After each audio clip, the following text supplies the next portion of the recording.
menulis artikel ilmiah step by step ya. Saya izin record juga supaya nanti bisa dua-duanya. Baik, terima kasih.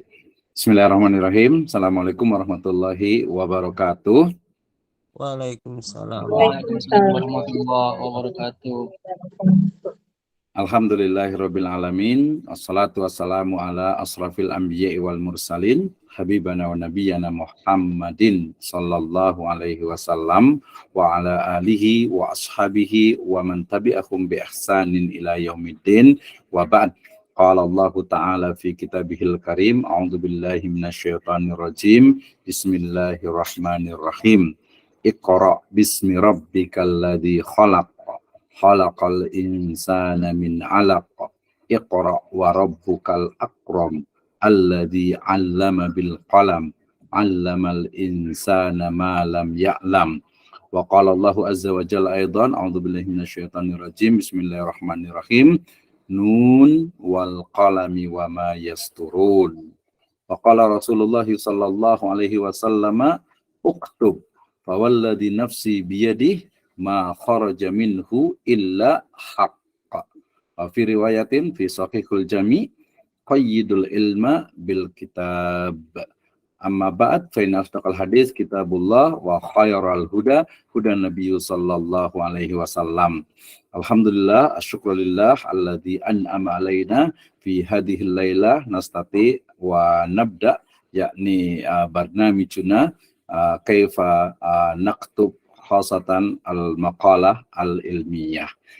Pertama kita bersyukur kepada Allah Subhanahu wa taala atas kenikmatan iman, Islam dan ihsan, kemudian salawat dan salam kita panjatkan kepada junjungan alam habibana wa nabiyana Muhammadin sallallahu alaihi wasallam, kepada seluruh ahlul baitnya, para sahabatnya serta orang-orang yang senantiasa mengikuti jejak sunnahnya ila yaumil qiyamah. Terima kasih kepada ibu dan bapak sekalian peserta pelatihan di menulis artikel jurnal ilmiah step by step bersama saya Abdurrahman Misno. Baik, saya awali dengan firman Allah Subhanahu wa taala dalam surat Al-Alaq ayat ke-1 sampai ke-5, kemudian juga surat Al-Qalam ya. Ini menjadi energi luar biasa bagi kita ya, untuk bagaimana kita itu memiliki semangat ya, memiliki giroh dan azam yang kuat untuk menulis ya. Keyword atau kata kunci dalam surat Al-Alaq ya, ini adalah dikatakan apa? Alladzi 'allama bil qalami 'allamal insana ma lam ya'lam ya. Dan Tuhanmu lah dan Rabbmu lah yang maha mulia, dia mengajarkan manusia apa yang tidak diketahuinya, yang mengajarkannya dengan pena. Ya, ini ada kata-kata pena atau kolam yang menunjukkan adanya tulisan tentu saja. Kemudian juga Allah Subhanahu wa taala berfirman juga dalam surat surat Al-Qalam, a'udzubillahi minasyaitonirrajim, nun wal qalami wa ma yasturun. Nun demi kolam dan apa yang dituliskannya ya. Ini menjadi dasar bagaimana literasi atau tulis menulis dalam Islam menjadi sebuah keniscayaan ya. Bahkan Nabi SAW pernah bersabda ya kepada sahabatnya rawahu Ahmad wal Hakim, uktub ya, tuliskanlah, fawalladzi nafsi biyadih, demi zat yang jiwaku ada di tangannya, ma kharaja minhu illa haq ya, tidaklah keluar darinya dari Nabi SAW melainkan kebenaran ya. Kemudian juga di Sahihul Jami disebutkan Rasul SAW bersabda, qayyidul ilma bil kitab ya, jagalah ilmu dengan menuliskannya ya. Menjaga ilmu bukan hanya dengan menuliskan, dan juga menuliskan bukan hanya bermanfaat untuk orang lain, tetapi yang pertama justru yang menulis itu adalah bermanfaat untuk diri kita sendiri ya. Dengan menulis kita murojaah, kita mencari ayat, mencari hadis, mencari akwal, itulah salah satu dari hikmatul kitabah ya, hikmah dalam menulis, sehingga sebagai muslim ya tidak ada alasan lagi bagi kita untuk tidak menulis ya, baik itu menulis yang sifatnya populer ataupun ya ilmiah ya. Pada dasarnya semua juga harus ilmiah, semua harus didasarkan kepada argumentasi, dalil ataupun hujjah ya. Baik, Ibu dan Bapak sekalian, teman-teman semuanya, hari ini kita akan membahas tentang apa yang dimaksud dengan artikel jurnal ya, takrif dari jurnal itu sendiri. kemudian juga karakteristiknya, ya, kemudian yang paling penting adalah sistematikanya, kemudian gaya selingkung dari jurnal itunya, serta referensi dan juga kelengkapan-kelengkapan yang harus ada pada sebuah jurnal ilmiah, ya. Saya akan jelaskan secara perlahan agar Ibu dan Bapak sekalian, teman-teman semuanya bisa memahaminya. Nanti di akhir sesi saya berikan waktu lebih kurang 30 menit untuk kita berdiskusi, bertanya bagi yang belum paham atau mungkin menyanggah atau mengkritisi mungkin adanya kekhilafan. Baik, kita mulai dari karena topik kita adalah menulis artikel jurnal ilmiah. Ya, sebenarnya artikel jurnal atau artikel ilmiah sebenarnya juga bisa juga gitu, tapi agar lengkap saya menggunakan istilah artikel jurnal ilmiah, ya. Kita awali dengan istilah artikel, ya. Dalam Kamus Besar Bahasa Indonesia, ya, dikatakan bahwa yang namanya artikel itu adalah karya tulis lengkap, ya, di media massa seperti surat kabar, majalah, tabloid dan sebagainya, ya. Ini berarti versi lama, ya. Artinya ya sekarang bukan lagi majalah, sudah bentuknya adalah ya e-magazine, tabloid, surat kabar sudah e-news, paper dan lain sebagainya gitu, ya. Sehingga kemudian intinya adalah karya tulis lengkap di media massa, ya. Baik media cetak ataupun media elektronik atau media yang sifatnya itu adalah website. Ya, kemudian Haris Sumadiria menyebutkan bahwa artikel itu adalah tulisan lepas, ya, berisi opini seseorang yang mengupas tuntas suatu masalah tertentu yang sifatnya aktual atau mungkin kadang juga kontroversial dengan tujuan memberitahu, informatif, persuasif, argumentatif dan juga rekreatif. Ya, sebenarnya di sini kata kuncinya itu adalah aktual. Ya, kenapa jurnal itu harus aktual? Karena perkembangan ilmu itu sangat cepat sehingga mau tidak mau, ya, istilahnya itu harus dibarengi dengan penyampaian, ya, informasi yang cepat dan juga aktual tentu saja, ya, aktual, ya. Nah, tentu saja di situ ada kesannya juga informatif dan juga persuasif argumentatif, artinya juga bisa diyakini atau bisa dipertanggungjawabkan. Nah, berarti yang akan kita pelajari hari ini adalah terkait dengan artikel jurnal ilmiah, yaitu tulisan atau karya tulis yang merupakan hasil pemikiran atau hasil penelitian yang berisi informasi faktual dan menarik membaca yang dimuat dalam media cetak khusus yaitu jurnal, ya. Berarti artikel jurnal itu berarti adalah tulisan, ya, materi pembahasan, ya, yang dilakukan atau yang dibuat, yang ditulis oleh seorang penulis yang sifatnya itu adalah ilmiah, ya, faktual berdasarkan fakta, kemudian aktual juga, terkini dan memiliki pembahasan yang bersifat ilmiah, kemudian juga alamiah dan juga nanti ilahiyah, ya. Ini adalah artikel jurnal ilmiah. Yang berikutnya, ya, jurnal ilmiah atau artikel jurnal ilmiah itu memiliki karakter, ya. Karakter di sini artinya itu adalah adanya kekhasan dibanding dengan mungkin hanya sekedar misalnya opini atau mungkin sanggahan dan sebagainya. Ini berarti dia punya kekhasan. Yang pertama adalah perspektif yang digunakan itu adalah penulis, ya. Maksudnya yang namanya jurnal, namanya artikel jurnal itu adalah kita, ya, sebagai author, ya, sebagai penulis yang memang perspektifnya adalah kita. Makanya kalau nanti ada yang tidak sesuai atau mungkin ada yang istilahnya itu sedikit bertentangan, ya silahkan bantah lagi dengan tulisan juga gitu, ya. Nah, ini menjadi hal yang penting. Yang kedua, bahwa jurnal ini adalah karya intelektual, ya. Artinya rasional, artinya ketika seseorang itu membaca, ya, dia harus menggunakan logikanya, menggunakan intelektualitasnya, menggunakan juga rasionalnya. Maksudnya apa? Jadi ketika sebuah tulisan, sebuah artikel jurnal itu diterbitkan, maka otomatis membacanya juga dia harus rasional, ya. Rasional dalam artian bukan sesuatu yang sifatnya abstrak, ya, bukan sesuatu yang sifatnya itu mungkin multi tafsir, multi interpretasi dan lain sebagainya, ya. Jadi lebih kepada rasional, ya. Kemudian yang kedua, bahwa dalam artikel jurnal itu selalu ada problem, ya, yang biasanya itu adalah masuk ke dalam academic problem, ya, dan ada problem solvingnya, ya. Jadi kalau ada artikel jurnal kemudian nggak ada masalahnya, ya, problem solving itu berarti dia tidak lengkap tentu saja, ya. Kemudian pembahasan singkat, padat, tuntas dan ada solusi permasalahan. Ini yang mungkin atau bukannya mungkin, ya, ini yang menjadi kekhasan dari artikel jurnal. Kenapa sekarang ini yang namanya jurnal itu menjadi the first references, ya, artinya the main references, ya, referensi utama dalam sebuah penulisan ilmiah. Hatta sampai juga menulis jurnal, sumbernya juga jurnal lain itu akan lebih lebih argumentatif dan lebih kekinian, mutakhir, gitu ya. Nah, kemudian di dalam jurnal itu tentu saja di sana sifatnya dia ada novelty, ya, ada gagasan baru, orisinal, ya, asli, ya, dan juga bukan ada unsur plagiarism. Ya, ini tentu saja kita bicara tentang idealnya.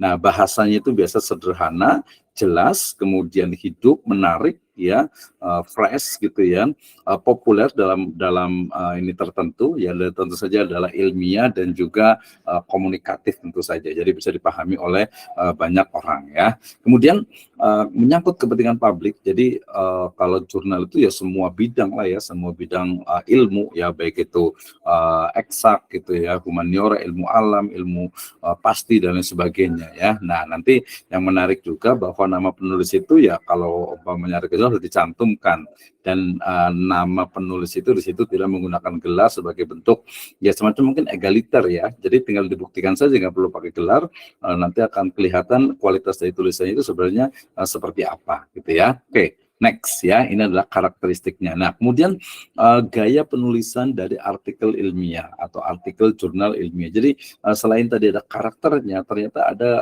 stylenya, ya, ada stylenya.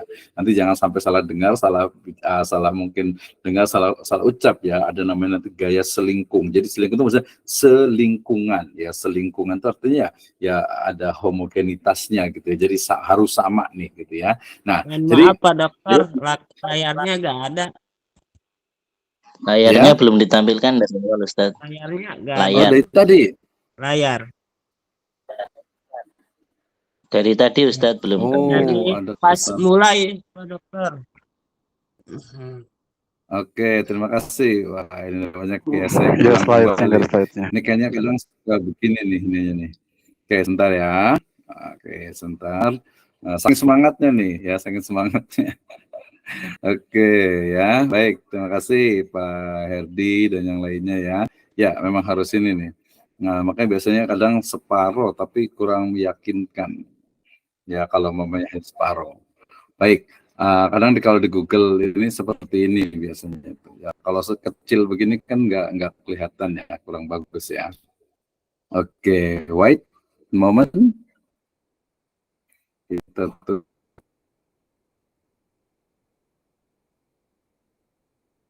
bentar.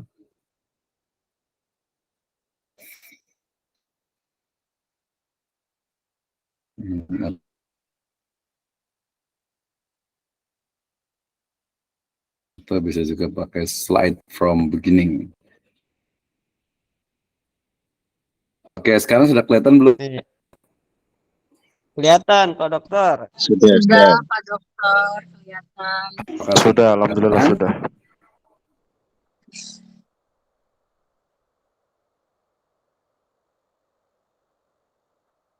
Halo. Ya, halo. Sudah terlihat Ustaz. Sudah kelihatan belum? Sudah. Sudah. Sudut pandang Ya, dan perspektif. Kayaknya memang agak delay nih, ya. Agak delay nih. Baik, terima kasih, ya. Jadi kita tadi belajar tentang ini sudah lewat, kemudian pengertian juga, kemudian karakter, ya. Ini sampai sini tadi, ya. Nah, sekarang kelihatan nggak? Sudah kelihatan. Enggak. Sudut pandang dan perspektif, gaya penulisan, paralelisme. Sudah. Oh, dia lambat Ya, sekali, ya. Oke, sekarang sudah kelihatan belum gaya penulisan karakter ilmiah? Iya, gaya Sudah? penulisan artikel ilmiah. Sudah. Oke, sudah kelihatan, sudah terdengar? Ya, Ya, sudah. baik, saya lanjutkan lagi, ya. Makanya agak tadi kesalahan teknis. Ya, baik, terima kasih Ibu Bapak sekalian, teman-teman semuanya. Kita lanjut ke gaya penulisan artikel ilmiah, ya, setelah tadi. Iya, betul. Ya, tadi ada karakteristik dari artikel jurnal ilmiah, kita sudah belajar, ya. Jadi tentang bagaimana penulisannya, kemudian bagaimana harus ada permasalahan, academic problem, ada problem solvingnya, dia harus original gitu ya, terkait dengan berbagai bidang disiplin ilmu. Nah, sekarang kita akan bicara tentang gaya penulisan artikel ilmiah. Jadi dalam artikel ilmiah, yang namanya ilmiah ini nanti luas ya, bukan hanya dari sisi paradigma, tetapi dari sisi teknis ya. Jadi ilmiah itu biasanya dia menggunakan bahasa yang ejaan yang disempurnakan sekarang ini ya. Jadi adanya subjek di awal, kemudian predikat, kemudian objek, jadi hal yang sangat penting. Dan ini biasanya juga berlaku untuk penulisan skripsi, tesis, dan juga disertasi ya. Kemudian paralelisme ya, artinya kalimat itu harus selaras. Ini yang agak sedikit detail, agak sedikit deep ya. Jadi ketika sebuah tulisan dari paragraf pertama ke paragraf berikutnya, dia mesti padu ya, dia harus bersambung, sehingga kalau kita menguji skripsi, tesis ataupun disertasi, kita membaca satu paragraf itu akan kita lihat apakah tulisan itu dia loncat-loncat atau tidak gitu ya. Artinya harus padu ya. Kemudian juga dalam penulisan itu juga hindari ambiguitas, karena membingungkan.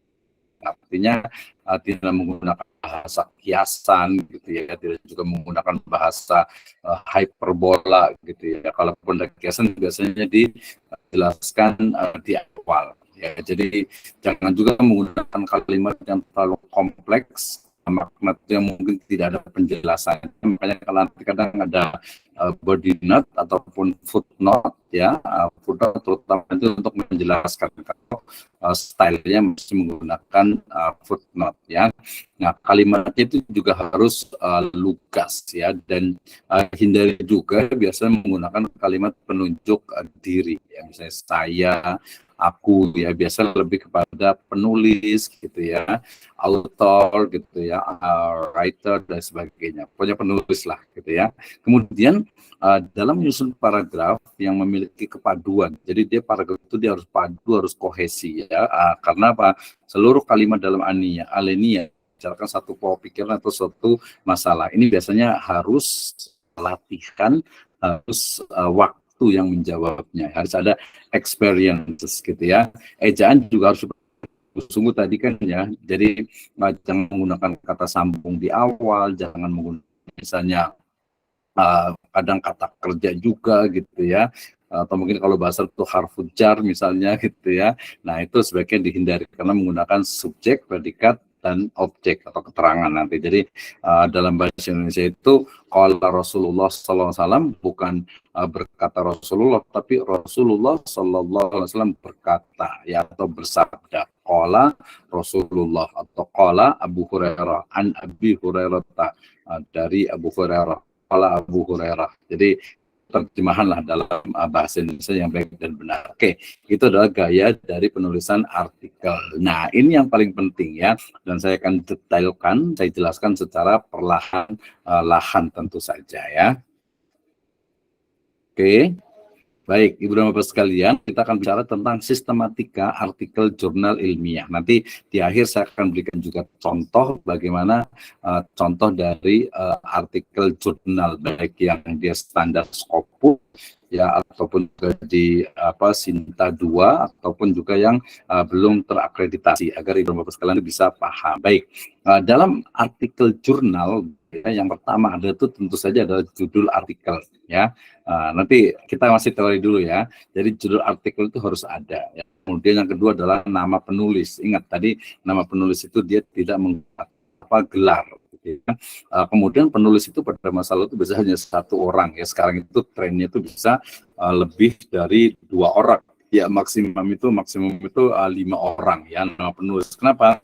Sebenarnya logikanya itu adalah ketika 5 orang dengan disiplin ilmu yang berbeda gitu ya, maka dia akan melahirkan sebuah novelty. Jadi bukan hanya numpang nama saja gitu ya. Oke, ada nama penulis, nanti ada institusi dan juga ada email ya, biasanya yang digunakan untuk korespondensi ya. Kemudian yang kedua ada abstrak. Nanti kita akan bicara tentang abstrak, apa itu abstrak, bagaimana tips menulis abstrak ya, dan juga karakter-karakter dalam abstrak, termasuk juga adanya keyword atau kata kunci ya. Setelah abstrak baru ke pembahasan. Nanti dalam pembahasan meliputi pendahuluan atau background, latar belakang masalah, introduction, kemudian nanti ada pembahasan intinya, kemudian juga ada metode penelitian yang digunakan, kemudian nanti ada konklusinya atau analisis hasil penelitian ya, sampai kepada simpulan dan daftar pustaka gitu ya. Sesimpel ini sebenarnya gitu ya dalam teorinya. Baik, kita mulai dari yang pertama, title ya atau judul. Ini menjadi hal penting ya.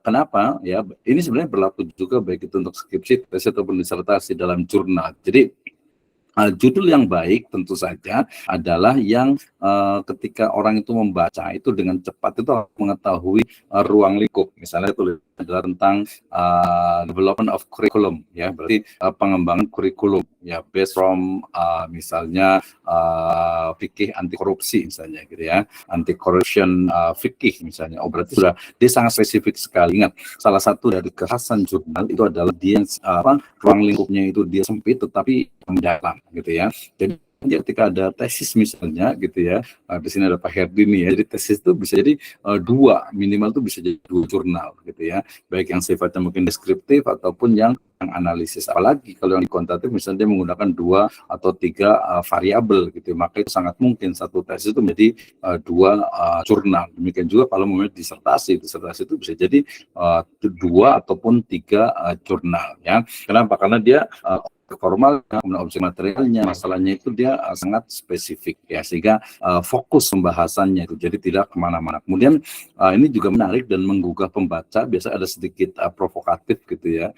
Kenapa? Karena agar orang itu ini ternyata hal yang baru misalnya gitu ya, sesuatu yang mungkin menarik untuk bikin penasaran orang bisa juga. Dan syaratnya jangan lupa jangan terlalu panjang gitu ya, jangan terlalu panjang sehingga kemudian menjadikan malah tidak elegan ya, tidak sesuai dengan proporsinya, dan bisa ditulis setelah selesai pembahasan. Ini juga nanti kalau judul misalnya jurnal gitu ya, jadi jangan langsung gitu judul harus ini, enggak juga gitu ya.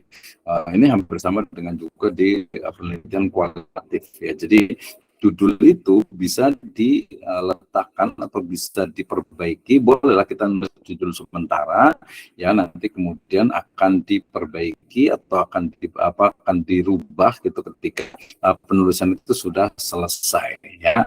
Jadi bisa ditulis setelah selesai pembahasan. Kenapa? Karena banyak nih ya.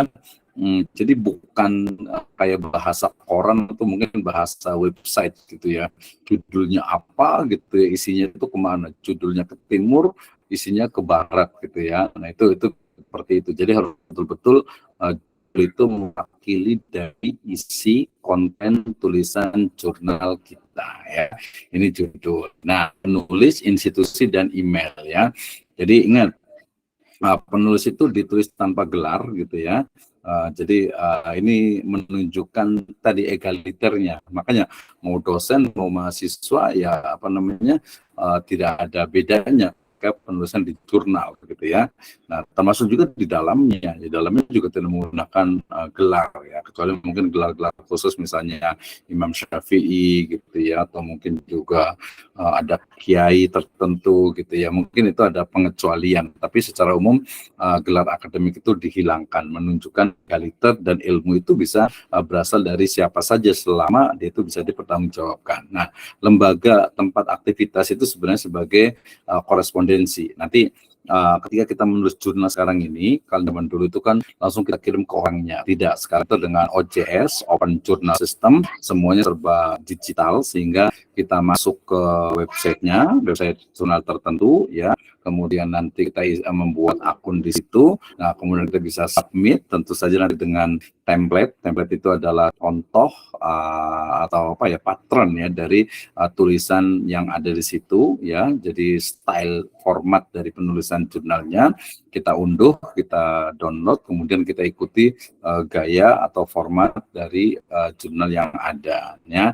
Jadi email juga sama, karena semuanya dengan komunikasi itu dengan email. Ini kita bicara yang ideal ya. Kalau yang tidak ideal mungkin kita kirim ke mungkin ke bagian redaksinya gitu, atau mungkin manajernya, tapi itu tidak disarankan. Tetap saja lebih bagus itu, karena itu nanti dinilai gitu ya, masuk ke dalam akreditasi jurnal. Makanya dalam jurnal itu ada akreditasi mulai dari Sinta 6, Sinta 5 gitu ya, kemudian Sinta 4, 3, 2, Sinta 2 sekarang ini ya, sampai dengan Sinta 1 itu, Sinta 1 dia sudah sama dengan Scopus. Scopus itu adalah standar untuk jurnal yang sifatnya itu internasional, selain juga Elsevier, Thomson Reuters dan lain sebagainya gitu ya. Tapi yang standar sekarang itu adalah Scopus gitu ya. Oke, ya jadi ini penulisan nama lembaga. Ini kalau dia gaya selingkungnya itu adalah pakai footnote, maka nama penulis bisa lembaga dan emailnya itu diletakkan di bawah di bagian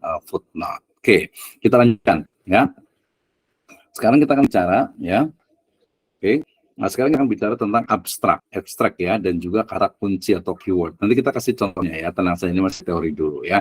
Jadi abstrak itu adalah intisari isi artikel yang menginformasikan ada latar belakang, kemudian rumusan, kemudian juga metode ya,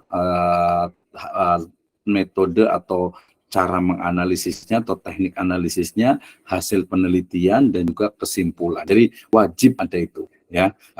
Jadi bukan buat apa, abstrak itu bukan kayak seperti tinggal copy aja dari pendahuluan atau kita copy saja dari kesimpulan salah gitu ya. Karena lama latar belakangnya, rumusannya biasa masuk di situ, metodenya wajib disebutkan, teknik analisis datanya, hasil penelitiannya jelas, dan juga kesimpulan. Dan dalam abstrak perlu diingat ya, jadi tidak boleh lebih ya, biasa standar itu antara kadang ada yang 100 gitu ya, tapi saya tulis di sini antara 200 sampai 250 ya, rata-rata itu ada 250 kata, dan biasa satu paragraf, kemudian diketik namanya spasinya itu 1, kadang dibuat miring juga gitu ya. Ini untuk abstrak. Jadi abstrak itu dia tidak 250 kata. Jadi hanya mungkin sepertiga halaman A4 gitu ya. Itu abstrak. Jadi kalau ada abstrak yang panjang itu bahkan sampai ini, itu biasanya itu berlebihan gitu ya. Itu tidak sesuai ya. Misalnya nanti ada yang mungkin menulis skripsi atau tesis, abstrak itu 1 halaman full gitu ya. Oh, itu kayaknya kepanjangan gitu ya. Kepanjangan. Jadi 250 kata gitu ya. Nah, setelah kata atau setelah abstrak itu dia tentu saja ada keyword atau kata kunci ya. Kata kunci ini terdiri dari 3 atau 6 kata yang merupakan kata benda atau kata sifat ya. Ingat, jadi abstrak ini adalah atau keyword ini adalah kata benda atau kata sifat. Jadi bukan kata kerja yang menjadi kunci ataupun keyword dalam sebuah tulisan gitu ya, sehingga kita paham oh ternyata ini ya apa namanya, jadi dari sisi istilahnya itu apa, penulisannya itu seperti ini. Jadi misalnya saya mau menulis tentang misalnya cryptocurrency dalam kajian fikih madzhab misalnya, maka saya pasti akan pertama cryptocurrency, kemudian juga fikih ya, kemudian madhab gitu ya. Dan mungkin ada hukum positif di Indonesia, nanti ada hukum Indonesia misalnya. Nah, itu ada keywordnya atau kata kuncinya, sehingga abstrak ini mewakili. Jadi sebenarnya orang kalau kita mau membaca dari hasil penelitian ataupun hasil dari skripsi, disertasi dan juga jurnal ya kita cukup lihat dari abstraknya itu sudah ketahuan oh dia latarnya ini, masalah yang diteliti, metodenya ini, cara menganalisisnya ini, hasil dari penelitian adalah ini, serta kesimpulannya. Oke, itu adalah bagian dari bagaimana kita menulis ya abstrak. Oke, next berikutnya ya. Ini yang paling penting dalam penulisan jurnal, itu sistematika pembahasan, ya. Sistematika pembahasan tadi, ya. Tadi sudah awal itu sudah mulai dari judul, kemudian penulis, kemudian institusi, kemudian email, kemudian abstrak, keyword. Nah, kita langsung masuk ke pembahasan utama, ya. Tentu saja diawali dengan introduction ataupun backgrounds, ya, pendahuluan atau latar belakang, gitu ya. Ini masing-masing berbeda. Ada yang menggunakan introduction, ya, pendahuluan, ada juga menggunakan background, latar belakang. Intinya adalah yang antarkan pembaca kepada sebuah permasalahan yang teridentifikasi dan layak untuk diteliti dan diambil atau hasil dari penelitiannya itu akan bermanfaat, ya. Setelah pendahuluan, berikutnya adalah materi inti. Materi inti maksudnya adalah pembahasan. Kita mau menulis tentang apa nih?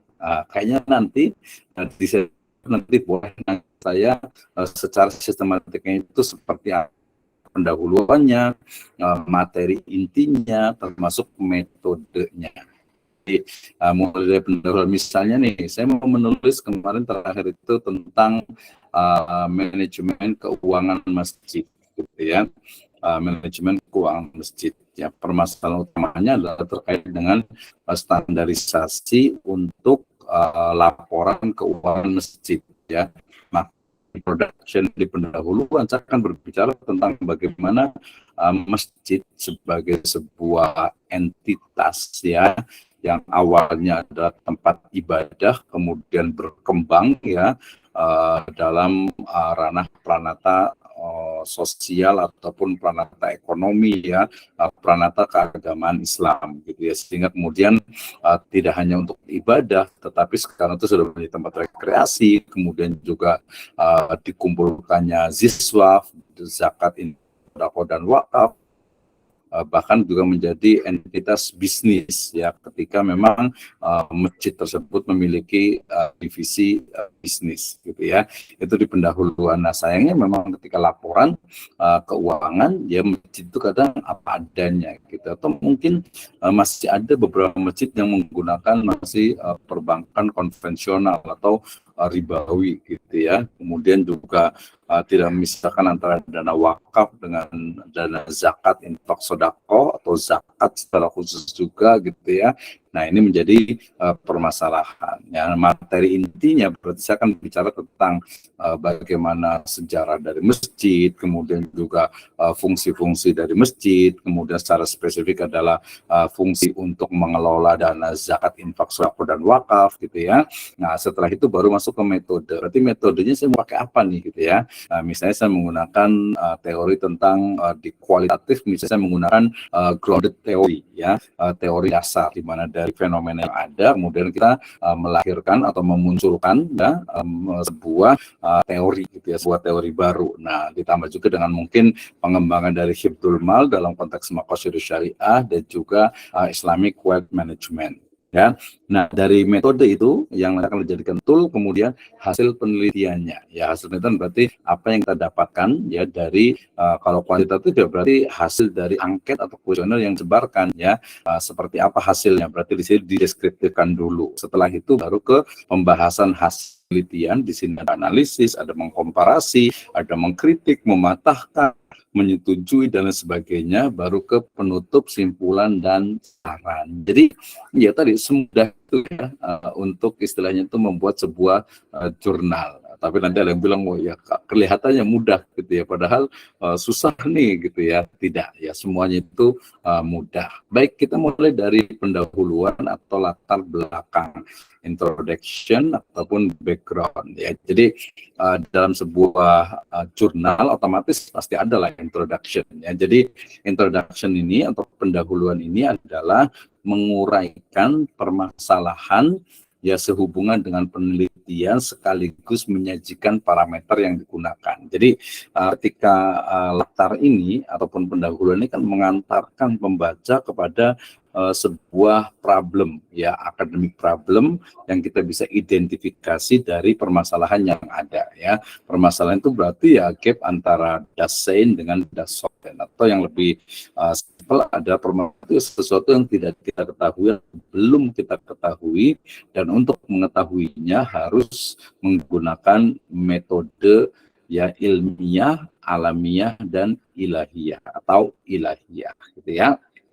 Nah, jadi dia menguraikan permasalahan. Jadi melihat sebuah fenomena, sebuah fakta, sebuah kejadian, sebuah data, gitu ya, yang kemudian di situ nanti kita narasikan, kita analisis menggunakan nanti parameter ukurannya, berarti untuk mengetahui dengan apa nih, gitu ya. Nah, bisa juga misalnya menonjolkan aspek dari kontroversial, ya, kontroversial dari sebuah fenomena, ya, apa nih sekarang fenomena yang terjadi, misalnya tentang ya banyak lah ya, tentang perang di Palestina, gitu ya, mungkin belumnya ada Rusia dengan Ukraina, gitu ya, atau mungkin adanya mungkin sekarang itu ancaman istilahnya kesehatan global, gitu ya, kemudian belum lagi virus, kemudian juga ada hacker, ya, kemudian juga berbagai permasalahan ekonomi yang ada, ataupun juga pendidikan.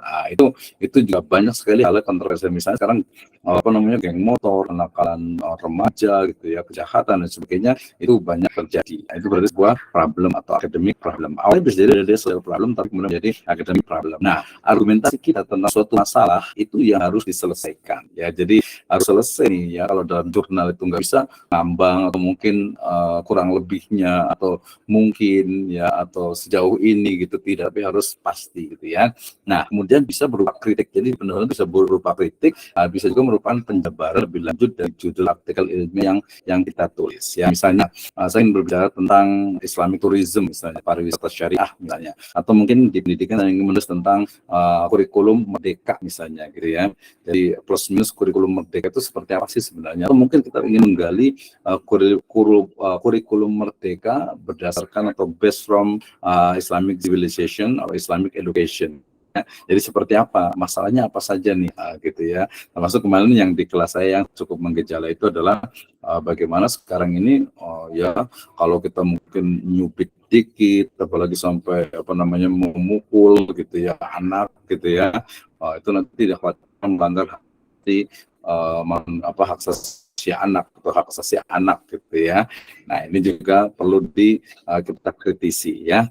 Ya, jadi harus diselesaikan. Ya, jadi bisa berupa kritik, banyak sekali nih, ya, hal-hal yang perlu kita kritik, kita jabarkan, kita perbaiki, kita cari istilahnya itu kebenaran yang sebenarnya, kebenaran yang sebenarnya, gitu ya. Bahkan banyak sekali istilahnya itu konspirasi, ya, di dunia ini yang harusnya bisa diselesaikan oleh para peneliti. Ini benar atau tidak, seperti apa misalnya, gitu ya. Jadi tidak asal, intinya itu kalau dalam Al-Quran dikatakan inja'akum fasikum binaba'in fatabayyan. Jadi harus ada cek, ada double check, ada triple check, gitu ya. Nah, ngeceknya, gitu ya, tentu saja dengan metode ilmiah, gitu, baik itu kuantitatif, kualitatif, ataupun mixed method. Jadi intinya latar belakang atau pendahuluan dalam jurnal ini adalah menuliskan tentang permasalahan atau tentang sesuatu yang mengantarkan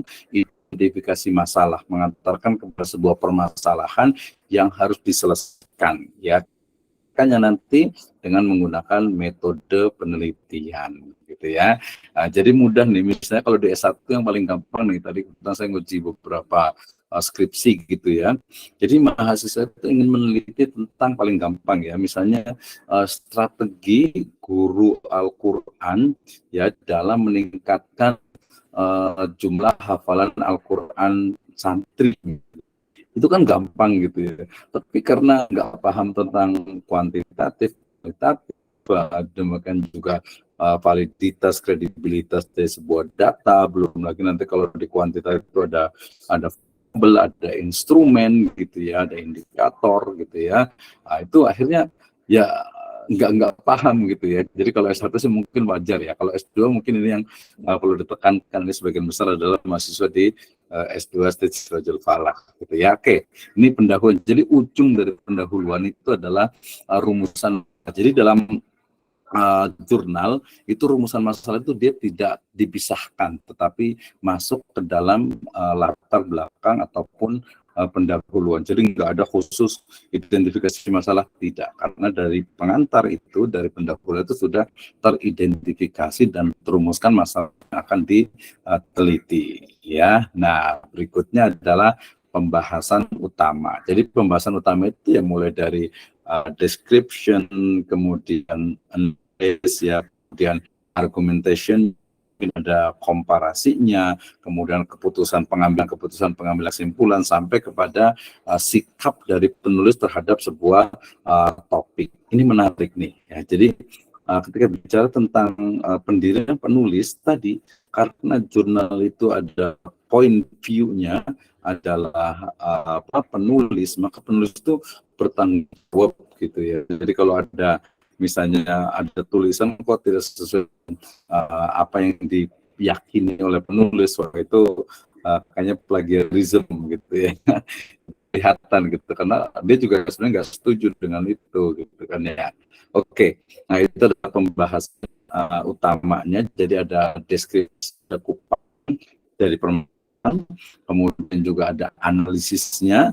Ya, analisis ini tentu saja dia sudah menggunakan metode penelitian. Ya, kemudian ada argumentasi, berarti nanti di temuan hasil penelitian dengan analisis hasil penelitian otomatis ada adu argumentasi. Ya, komparasikan sampai akhirnya nanti ambil sebuah keputusan, ambil sebuah kesimpulan yang dianggap oleh penulis itulah yang benar, itulah yang terbaik. Jadi deskripsi, kemudian analisis kritis, baru nanti sampai kepada istilahnya itu simpulannya, gitu ya.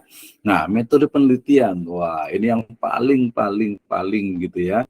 Kadang-kadang oleh mahasiswa itu masih belum paham ya, terutama S1 ya. Kalau S2 ya insya Allah sudah paham lah ya, bisa membedakan antara misalnya desain penelitian ya. Jadi desain penelitian itu adalah rencana dan strategi umum dan analisis data, itu desain penelitian.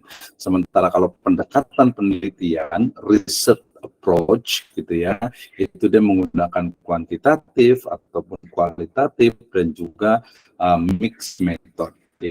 Nah, saya mau menambahkan juga dengan belum saya tulis, yaitu Islamic approach ya, atau bisa juga the celestial approach ya. Jadi pendekatan berbasis Islam ini juga menjadi hal yang penting. Kemudian termasuk juga metode penelitian. Kalau metode berarti ya dia lebih fokus kepada cara mengumpulkan data ya, teknik pengumpulan datanya sampai kepada menganalisis. Dia sangat spesifik di dalamnya gitu ya. Jangan spesifik artinya teknik mengumpulkan data sampai menganalisis datanya. Nah, saya yakin nanti semuanya udah paham ya apa itu data, tapi biasanya itu ke masalah. Artinya itu saya mau menulis tentang ini misalnya dalam jurnal, ini datanya apa ya? Wah, kebangetan nih kalau masih belum paham gitu ya, apalagi yang sudah kelas magister nih ya. Jadi data itu adalah kumpulan dari informasi ya yang memberikan fakta, yang memberikan informasi kepada kita yang dianalisis ya. Kalau dalam kualitatif tadi ada validitas, ada kredibilitas. Kalau nanti di kuantitatif nanti mulai dari normalitas, heterodexisitas gitu ya, kemudian juga ada nanti menggunakan berbagai analisis di kuantitatif gitu ya. Nah, kemudian jadi metode penelitian ya standar itu ya, waktu dan lokasi penelitian, kemudian desain penelitian dari secara menyeluruh, kemudian riset approach-nya, pendekatan penelitiannya, kemudian data dalam penelitian. Nah, data dalam penelitian juga nanti data misalnya berdasarkan sumbernya, ya berarti dia ada data primer, ada sekunder. Ya, data berdasarkan misalnya sifatnya, bisa kuantitatif, bisa kualitatif, ya. Atau mungkin data berdasarkan misalnya tempatnya, ada data yang sifatnya dari riset lapangan, field research, dan juga dari library research. Nah, analisis data Nah, analis data itu biasanya nanti merujuk kepada metode penelitian yang digunakan atau pendekatan penelitian yang digunakan. Datanya apa nih?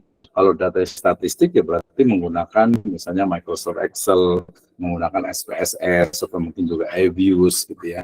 Kalau datanya kualitatif bisa pakai triangulasi, bisa pakai member check, bisa pakai FGD, ya bisa juga pakai atlas.ti atau mungkin pakai juga yang paling tinggi adalah NVivo misalnya, ya sampai kepada nanti penarikan ke kesimpulan.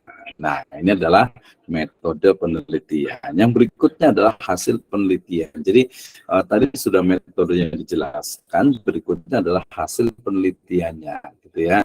Nah, dalam jurnal ini dia berbeda dengan skripsi, tesis ataupun disertasi, di mana banyak sekali dipangkas. Ini mungkin kalau analisis saya, karena memang sama serba semuanya harus serba cepat dan juga harus serba instan gitu ya. Jadi ya udah yang paling gampang yang cepat gitu. Misalnya saya kasih contoh desain misalnya gitu ya.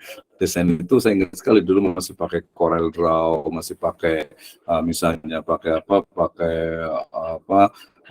berbagai untuk Photoshop gitu ya. Aplikasi-aplikasi lain yang cukup berat gitu ya. Tapi sekarang dengan Canva gitu ya, itu udah dengan mudah tuh kita tinggal ini, walaupun orang-orang desain yang lama mengatakan oh itu bukan desain yang nggak apa-apa, tapi memang industri ya seperti itu gitu ya. Itu pasti cari yang gampang,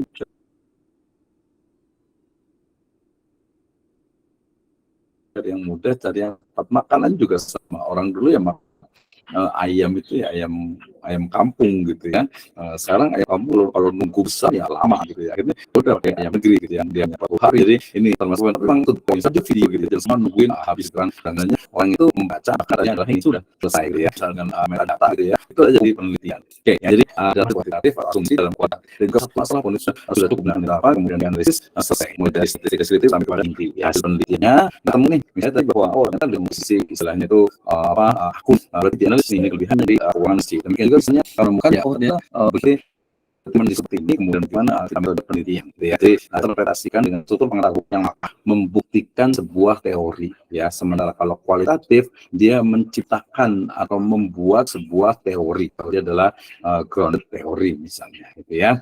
Nah, sehingga nanti dengan adanya pembuktian teori dan membuat teori baru nanti akan muncul sebuah teori ataupun paradigma baru tentang sebuah ilmu pengetahuan ya. Nanti di level master dengan doktoral itu dia novelty ya, kebaruan dari hasil penelitian khususnya di level master dan juga doktor aja dan novelty, ada sesuatu yang baru. Di kuantitatif juga sama ya, misalnya ketika orang yang hanya meneliti X1 dan X2 gitu ya, maka kita tambah satu lagi yaitu X3 terhadap Y, atau mungkin ada mediator, ada intervening yang mempengaruhi. Jadi X1 itu akan berpengaruh secara tidak langsung terhadap Y melalui intervening, yaitu misalnya X3 atau X4 misalnya, itu di kuantitatif. Sementara kalau di kualitatif berarti kita akan menemukan misalnya bahwa ya penggunaan media sosial saat ini sudah sampai ke ranah yang mungkin sangat mengkhawatirkan gitu ya. Ini terbukti dengan berbagai aplikasi yang justru membahayakan, terutama untuk anak-anak gitu ya. Nanti misalnya ada survei, ada penelitian tentang pengaruh dari penggunaan gadget ya terhadap cara berpikir, terhadap mungkin kalau standar itu prestasi, hasil belajar gitu, akhlak dan lain sebagainya ya. Nah, ini menjadi hal yang cukup menarik. Kemudian misalnya juga zaman sekarang ini ekonomi misalnya gitu ya. Ekonomi sekarang itu mengalami penurunan gitu. Ada nggak pengaruh dari mau pilihan presiden nih misalnya gitu ya. Itu pasti akan ada pengaruh. Jadi analisis dan pembahasan gitu. Jadi nanti ada novelty atau mungkin minimal tadi ada kesimpulan solusi gitu ya dari permasalahan yang dibahas sebelumnya. Nah, ini menjadi hal yang penting. Simpulan atau conclusion ya. Ini berarti simpulan di abstraksi, artinya menyimpulkan keseluruhan, ada implikasinya, kemudian pernyataan umum, deduksi ataupun interpretasi gitu ya. Kemudian simpulan ini biasa berisi dari jawaban hipotesis kalau dia adalah kuantitatif, kemudian dirumuskan secara singkat dan dinyatakan dengan tegas gitu ya tadi. Jadi tidak menggunakan kata mungkin atau kiranya atau mungkin tampaknya gitu ya, tidak seperti itu, atau sejauh ini gitu ya. Jadi tidak, jadi dia subjektif gitu ya, subjektif, tapi subjektif itu dia ada argumentasi, ada dasarnya gitu ya, sehingga artikel ilmiah juga bisa mengajukan saran ya yang berkaitan dengan penelitian logis dan sahih ditujukan kepada orang, lembaga atau pihak yang berwenang. Tadi kesimpulan saya tentang standar keuangan masjid berarti bahwa hendaknya para pengurus masjid ya menggunakan atau memanfaatkan ya laporan keuangan yang memiliki standar sehingga akan memberikan dampak positif kepada jamaah dan juga donatur. Ya, itu adalah rekomendasinya. Oke, itu adalah simpulannya. Daftar pustaka, references, I think is important for us. Ini penting juga. Jadi terkait dengan buku, kemudian artikel jurnal, mungkin juga jurnal sekarang semua juga kayak OJS ya. Kemudian juga mungkin ada juga artikel surat di internet gitu ya, atau mungkin juga artikel surat kabar yang tidak ada penulisnya gitu ya. Ini berdasarkan abjadnya. Penyusunannya dilakukan secara spasi rapat, spasi satu, sesuaikan dengan gaya selingkung, baik itu menggunakan mungkin APA style atau mungkin pakai Seikago gitu ya, atau mungkin pakai purposes yang lainnya ya, artinya dia standar. Nah ini misalnya penulisan daftar pustaka menggunakan American Psychological Association style gitu ya, di mana dia ada nama orangnya di balik, kemudian namanya, baru kemudian tahun, baru judul bukunya, baru penerbitnya, baru kota terbitnya, baru nama penerbitnya atau publishernya ya. Ini kalau satu. Tapi ada juga nih yang dia nama dibalik, kemudian nama aslinya, kemudian baru langsung ke langsung ke judulnya, kemudian kotanya, baru kemudian penerbitnya sampai di akhir tahunnya. Tahunnya itu diletakkan di akhir. Ini nanti disesuaikan dengan apa? Dengan gaya selingkung dari masing-masing jurnal. Okay, Ismi ya. Okay, we can discuss about how to write journal article. Oke, nah kemudian saya ingin juga menunjukkan tentang ini, menunjukkan contoh ya, contoh dari jurnal yang ada. Oke, izinkan saya ini lagi, izin untuk di Windows. Oke, saya mulai dari yang paling tinggi dulu ya. Nah, mudah-mudahan terlihat ya. Ini adalah contoh dari sudah terlihat belum? Sudah barusan. Oke ya, baik. Ini adalah International Journal of Psychosocial Rehabilitation. Ini tulisan saya, kemudian Pak Khalilur Rahman, kemudian Prof. Abdullah Idi, kemudian Dewi Maharini, dan ada Prof. Hana ya. Ini jurnal Scopus standarnya. Ini saya udah download ya. Judulnya, lihat dari mulai judulnya, Development of Islamic Education, PEI, Curriculum Based on Anti-Corruption Fiqh. Ya, jadi pengembangan pendidikan agama Islam atau pengembangan kurikulum pendidikan agama Islam berbasis fikih anti korupsi. Ya, di situ ada nama saya dan juga beberapa teman yang lainnya, terutama yang berkontribusi. Ya, emailnya otomatis dia sebenarnya sudah ada otomatis karena dia kan untuk korespondensi itu dia pasti pakai email gitu ya. Ini masih Q4 ya, paling tinggi adalah Q1. Nah, abstrak kita lihat nih, abstraknya ya. Kita lihat abstraknya. Corruption is extraordinary crime that has resulted in losses for the country and society. In Indonesia, the crime of corruption has reached alarming limits. This is proven by the fact and the data that state that Indonesia is ranked in the most corrupt countries in the world. Seeing this phenomena, jadi ini sampai in the world ini adalah latar belakangnya atau pendahuluannya. Seeing this phenomenon, coercive and preventive action are needed in order to prevent regeneration of this action. Yeah, the chairperson action can be carried out by giving the heaviest loss to the perpetrator or the crime corruption. While preventive action can be done by providing education and understanding the crime of corruption. Ini permasalahannya. Ya, jadi pertama adalah latarnya, backgroundnya, pendahuluannya, kemudian permasalahannya, sampai kepada this study aims to develop a PEI curriculum based on anti-corruption fikih. Ya, jadi ini studi ini, jadi tujuan dan juga model penelitian digunakan adalah develop, membangun, mengembangkan dari kurikulum PAI berbasis fikih anti korupsi. It start by preventing or presenting an anti-corruption education model in Islamic religious education and anti-corruption fikih content in Islamic religious education subject. Ya, ini pembahasannya curriculum development, langsung kepada pembahasan. Ya, the form is in the form of expansion theme that already exists in the curriculum by using contextual approach to the learning of anti-corruption fikih, namely with the model integrative, inclusive anti-corruption education in Islamic religious education. Jadi ini adalah kesimpulannya, ya, hasil dari sebuah penelitiannya. Ya, ini lihat, ini adalah keywordnya, curriculum development, kemudian ada Muslim education, kemudian ada fikih, dan juga integrative inclusive. Jadi temuannya itu adalah integrative inclusive curriculum, ya.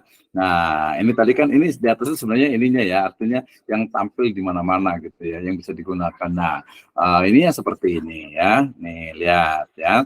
Ini nama jurnalnya, International Journal of Social Rehabilitation, volume 24, issue 3 to 2020. Ya, ini IISS-nya, International Serial untuk numbers gitu ya, series untuk apa istilahnya kalau saya International Serial Book Number, ini untuk penulisannya. Ini Development of Islamic Education PEI Curriculum Based on Anti-Corruption Fikih ya. Abstraknya masih ada sini, lihat penulisannya dia menggunakan pola footnote, nama saya Abdurrahman Misno, Walidur Rahman, Abdullah Idris Maharani. Ya, di bawahnya ada keywordnya juga 1, 2, 3, dan 4. Ada 4. Ini introduction-nya. Ya, nah, ini penulisnya teaching pertama saya masih lamanya kemarin, kemudian Pak Halil Rahman di UIN Purwokerto, kemudian dapat Abdul Idi di Raden Fatah Palembang, kemudian ada di Majalengka University, dan Prof Hana dari Halu Oleo University, Universitas Halu Oleo di Sulawesi sana ya. Lihat, ini introduction-nya, ini latarnya ya, introduction terus semuanya. Dan mesti ya dalam introduction itu mesti ada references, mesti ada referensi ya, bagus, harus ada itu ya, standar gitu ya. Nah, kemudian ini masih latar belakangnya, kemudian berikutnya ini ada konseptualnya agar lebih meyakinkan sebenarnya itu ya, corruption-nya, according ya, kemudian juga bagaimana corruptive behavior, sampai kepada yang kedua metodologi atau research method atau metode, understanding research development or research and development. Ini menggunakan R&D ya, research and development ya, untuk mengembangkan dari kurikulum yang ada. Memang ini metodologinya ya, ini metodologi beberapa tahapan dalam metodologi itu sendiri ya, untuk mengembangkan tadi kan curriculum development ya, kemudian research and discussion-nya. Ini resultnya, hasilnya ya, the corruption itu seperti apa gitu ya, kemudian dimension of the term corruption in Islam, bagaimana istilah korupsi dalam Islam ya, kemudian korupsi in the Islamic law, kemudian yang paling penting ini ya, development of Islamic education curriculum based on anti-corruption fikih ya. Ini intinya, kemudian sampai kepada ini model yang coba dikembangkan ya, dari pengembangan kurikulum anti korupsinya, kemudian sampai conclusion ya, based on the presentation regarding the curriculum development model based on anti corruption fikih, the following conclusion can be summarized ya. The first, curriculum of Islamic studies need to develop ya, dan seterusnya. Ini jawaban dari ini, referensinya ini model yang Chicago salah itu ya, jadi dia di end note gitu ya, di akhirnya ini referensi utamanya. Wah, ini tulisannya dikit karena orangnya banyak, itu ada 55 gitu ya. Dan jangan lupa di sana biasanya banyak yang istilahnya itu jurnal juga disebutkan ya. Dan ini hebatnya dalam sebuah jurnal itu, ketika kita klik gitu ya, maka otomatis misalnya ini nih ya, maka dia otomatis akan masuk ke jurnal yang dituju dan sama gitu ya, EG Manager gitu ya. Nah, review artikel ini hebatnya OJS Open Journal System, dan semua referensi itu dia sudah tersambung. Oke, saya tutup ini. Yang berikutnya ini tulisan saya dengan anak saya Aisyah As-Salafiyah ya. Ini masih yang lama, analisis Syariah Wedding Organization menggunakan indeks maqasidus syariah. Ini di jurnal J, Jurnal Hukum Ekonomi Islam. Ya, ini di j.apc.or.id. Tinggal kita klik, dia akan nyambung ke apc.or.id ya. Saya lihat sekilas. Ini adalah analisis Syariah Wedding Organizer menggunakan indeks maqasidus syariah. Jadi kami menganalisis tentang wedding organizer atau WO ya, WO ya. Ini kelihatan? Tidak kelihatan, Ustaz. Tidak kelihatan ya. Oke, sebentar. Kita balik lagi. Kayaknya ada seperti, dia kayaknya satu-satu nih berarti ya. Oke. Nah, 2020. Ya, ini bedanya Google Meet dengan dengan Zoom. Oke, sekarang sudah kelihatan? Iya, sudah, Ustaz, sudah. Sudah ya. Ini contoh Sudah. jurnal Hukum Ekonomi Syariah, Jurnal Hukum Ekonomi Islam, saya Misna bin Muhammad Jahari, kemudian yang lama ya, kemudian ada Aisyah. Nah, ini analisis Syariah Wedding Organizer, jadi WO ataupun WO yang sekarang mengklaim dirinya itu adalah syariah. Jadi wedding organizer yang syariah itu sebenarnya sudah syariah atau belum sih? Gitu ya. Lihat, ini abstraknya ya. Kita nanti kalau di kuliah itu harus bisa membedakan ini dari sini ke sini, itu adalah latarnya ya. Ini adalah latar nih ya. Kemudian the research method in this article is the simple addictive weight method ya. Ini adalah metodenya ya, ini adalah metodenya ya, sampai di sini ya, sampai di sini ya, ini metodenya ya, ini metode sampai di misalnya dikatakan Ma'wa Wedding Syar'i. Dia mengambil ada kurang lebih ada 3 ya, ada Ma'wa Wedding Syar'i, ada Hamasah Walimah, ada Lu'lu Wedding Syar'i, dan juga Rajutren Wedding Syar'i dan Walimah Planner Wedding Syar'i. Jadi ada case-nya itu ada 1, 2, 3, 4, 5 ya, ada 5 wedding organizer yang Islamic gitu ya. Nah, kemudian dari sini the result of this study indicate that the highest score was achieved by Ma'wa Syar'i Wedding Organizer and Walima Syar'i Wedding Planner with 5 point perfect score, then Hamasa Walima with 4.65 point, Rajutran Syar'i Wedding with 4.5 point, and Lu'lu Syar'i Wedding with 4 point. Ya, jadi ini hasil, jadi spesifik langsung ke hasilnya aja. Nah, kemudian keywordnya adalah wedding organizer, kemudian syariah maqasidul index, dan juga marriage Islamic business. Ya, ini bahasa Indonesianya, abstraknya. Nah, ini pendahuluan, ya, ini bahasa dalam bahasa Indonesia. Ya, pendahuluannya seperti ini. Sebentar. Ya, ini pendahuluan. Ya, bicara tentang dan harus pakai data. Ini kebetulan jurnalnya itu dia pakai footnote. Ya. Jurnalnya dia pakai footnote. Ini pendahuluan terus gitu ya. Kemudian metode penelitian yang digunakan ini ya, ada 1, 2, 3, 4, 5 ya. Ada 6 wedding organizer syariah ya. Oke, ini metode penelitiannya. Kemudian ini metode yang dengan konsep sekarang yang untuk ambil bisnisnya, kemudian ambil pakai maqasidnya, itu mulai dari hibduddin, hibdul akal, hibdul nafas, kemudian hibdul nasab, nasal, dan hibdul mal. Ini penggunaan ini kualitatif ya, tapi jangan anti juga dengan angka gitu ya. Jadi karena ini memang bagian juga karena tadi menggunakan maqasid index ya. Kemudian ini pembahasan, jadi mulai dari hibdul mal itu tidak boleh ada ikhtilat bersama laki-laki dan perempuan, kemudian tidak boleh adat yang melanggar syariah, no pre-wedding gitu, jadi nggak ada foto pre-wedding yang pegangan berduaan gitu ya. Kemudian juga ada perias yang sejenis, artinya laki-laki, perempuan berarti yang resto adalah perempuan, jangan laki-laki ya. Walaupun dari lagi walimah tetap menjaga sholatnya, kemudian menjaga hibdun nafasnya itu no standing party ya, kadang makan sambil berdiri gitu ya, karena ayatnya pada jelas ya, la yasroban ahadukum minkum qaiman faman nasiya falyastaqi ya.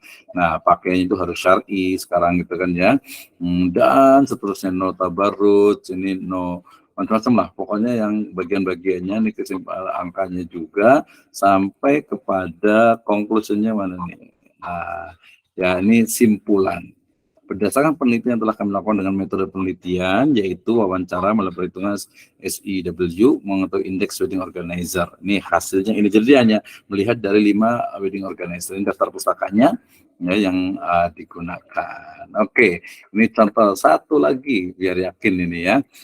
Biar agak sedikit berbeda. Ini juga sama nih, ternyata harus diulang lagi nge-share-nya ya. Yang ini ada pengembangan, ada dilema. Oh, yang terbaru ini aja ya, bukan terbaru sih, ini udah lama tapi dianggap yang paling agak-agak sedikit baru lah gitu ya. Jadi ini di Banten ya, namanya Jurnal Budaya Kawalu namanya ya, Kawalu. Namun orang sudah paham artosnya Hartina Kawalu teh gitu ya. Jadi saya menulis tentang fenomena di Baduy, saya judul itu dilema suku Baduy antara kewajiban ngahuma dan keterbatasan lahan huma. Ya, saya, kemudian Pak Asep Kurnia, kemudian Pak Khalilur Rahman lagi, ya ini dari saya di situ, kemudian juga Ibu Sestudi Bapak Pusstudi Baduy Banten, dan juga Pak Khalilur Rahman di UIN Saizu ya, Sultan Saifuddin Zuhri di Purwokerto. Lihat, ini judulnya. Kemudian ini namanya, ada 3 orang ya. Kemudian ini adalah institusinya ya. Kemudian ini adalah emailnya. Ya, ini adalah emailnya. Oke, ini abstraknya, lihat. Abstraknya agak cukup banyak nih, harusnya ini agak berlebihan ini ya. Tapi intinya sama, ini adalah latar belakangnya ya. Kemudian harusnya itu dari sini mulainya tuh ya. Dari sini ini berarti kalau kita lihat latarnya ini agak kebanyakan nih ya, agak kebanyakan nih. Kemudian this study use qualitative data obtained through observation, interviews, and document review ya. Kemudian triangulasi dan seterusnya. Conclusionnya, the conclusion in this research that the number of Baduy tribe is increasing even though the land for ngahuma remains. Whereas for them, ngahuma is a customary obligation that cannot be violated. Several solutions have been implemented, buying or renting land outside the ulayat land or tanah ulayat, limiting velo, dividing the land among family members. However, a new problem has arisen. The condition of the land is less fertile and the need for rice is not being met. The solution that researchers expect the district government Lebak to provide human land for the Baduy or Baduy tribe. Ya, ini keywordnya Baduy tribe, ngahuma, adat, and human land atau tanah ulayat sebenarnya itu ya. Ini agak kepanjangan nih ya. Ini pendahuluan sama ya, pendahuluan cukup panjang tentang data-data terbaru gitu ya. Kemudian setelah itu ada sekilasnya, metodenya dia langsung di sini, langsung di dalamnya tuh dia ya. Nih, jadi metode itu langsung dalamnya ini tentang history, sejarahnya. Jadi semuanya bisa di-download gratis ya di internetnya. Ini lokasi ya, fokus dan lokus dari penelitian ya. Kemudian ini petanya kita taruh juga biar orang paham di mana sih letaknya. Kemudian ini jumlahnya. Jadi sekarang ini jumlah orang Baduy itu lebih kurang sekitar hampir 11.000 ya. 11.000 orang, dan ya agama mereka adalah Sunda Wiwitan gitu ya. Ini mengalami penginap, ini ngahuma, what the meaning of ngahuma gitu ya. Kemudian the obligation of ngahuma sampai kepada limitation land, keterbatasan dari lahan. Ini data-datanya cukup lengkap ya. Sampai kepada sekarang itu yang intinya mereka kesulitan ya untuk tanah gitu ya. Nah, solusi alternatif bagi suku Baduy. Jadi ini solusinya nih. Ya, jadi menurut wajib ain adanya penambahan kubikasi tanah gitu ya, rekayasa sosial ataupun intervensi sosial. Ini ada solusi yang diberikan dan menjadi rekomendasi bagi tadi Lebak ya, Banten sana untuk bisa menginikan, untuk bisa istilahnya itu menempatkan mereka dan tidak lepas dari adat mereka. Ini daftar pustakanya, tadi konklusinya ada di atas ya. Nah, sampai di sini ini 92. Oke, terima kasih ya. Masih ada sebenarnya sih, tapi kayaknya udah jamnya itu sudah lebih 12 ya, udah lewat. Nanti mungkin kita kasih berikan kesempatan untuk yang bertanya terkait dengan apa, dengan pembahasan dan juga mungkin jurnal, mungkin ada yang masih belum paham ini ngomongin apa ya, tadi yang ngomongin lagi. Saya mau bertanya silakan, Pak nanti lagi. mungkin kita kasih 30 menit, silakan. Muhammad Ali Pak. Ya, silakan Pak Muhammad Ali. Assalamualaikum warahmatullahi wabarakatuh. Assalamualaikum warahmatullahi wabarakatuh. Iya Pak. Pembahasan Bapak saya ikuti dari kemarin itu sudah cukup bagus menurut saya ya. Karena saya masih awam dengan jurnal. Nah, yang saya mau tanyakan, saya masih bingung Pak untuk ngupload jurnal Pak. Maksudnya tuh bagaimana cara menguploadnya? Mungkin saya bisa diunjukin cara-caranya atau panduannya bagaimana gitu. Terima kasih Pak. Oke, terima kasih. Saya langsung buka untuk jurnalnya State Sirajul Falah ya. Sebentar, saya kasih ini dulu. Jurnal State Sirajul Falah. Nanti cukup banyak ya. Jadi kalau untuk ngupload, mendaftar itu kita bisa bilang itu sangat mudah sekali ya. Sangat mudah sekali. Oke, sebentar ya. Saya agak ini sedikit. Saya buka dulu. Oke, saya udah terbuka. Pertama saya izin dulu ya, biar menjawab nih. Insya Allah kita sampai jam 10 nggak apa-apa nih. Ya. Oke, sudah kelihatan? Apakah sudah kelihatan? Sudah Pak, sudah. Sudah ya, oke. Ini adalah nanti teman-teman, Ibu dan Bapak sekalian peserta bisa publish di jurnal Sirajul Falah ini, insya Allah gratis ya. Tapi nanti harus tahu caranya. Jadi ini adalah Center for Scientific Publication State Sirajul Falah Bogor. Ini yang mahasiswa State Sirajul Falah wajib ya. Ini mulai dari EduSifa, ini untuk EduSifa itu jurnal pendidikan Islam gitu ya. Ini kita masih memang baru ya, baru Sinta 5 ya. Kemudian juga ada Sifa Journal of Education Research untuk yang paskanya. Kemudian ada Da'watus Sifa untuk Journal of Dakwah Communication. Kemudian ada Khidmatus Sifa untuk Journal Islamic Studies. Kemudian juga ada Ekosifa untuk Journal of Syariah Economic. Kemudian nanti ada Ahkamus Sifa juga untuk Jurnal Hukum Islam ya, Hukum Islam. Nah, di sini ada template ini ya. Ibu Bapak sekalian tinggal di-download. Ya, ini tinggal di-download, tinggal klik, nanti otomatis dia akan download sendiri ini. Ini template-nya seperti ini, ya. Template-nya seperti ini kita boleh download juga, ya. Kita boleh download, bentar, ya.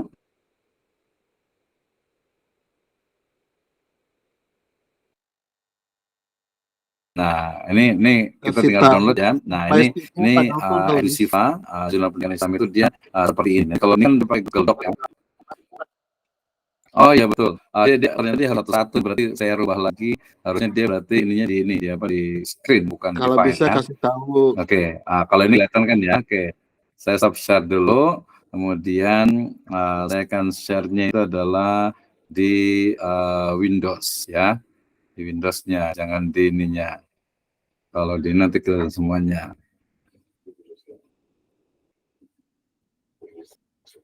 Oke, kelihatan ya. Nah, ketika tadi ini kelihatan, nah ini adalah apa yang disebut dengan ini template-nya. Jadi ngikutin ini semuanya. Ini nggak usah diisi, ya. Ini yang di atas itu dia hanya apa? Identitas.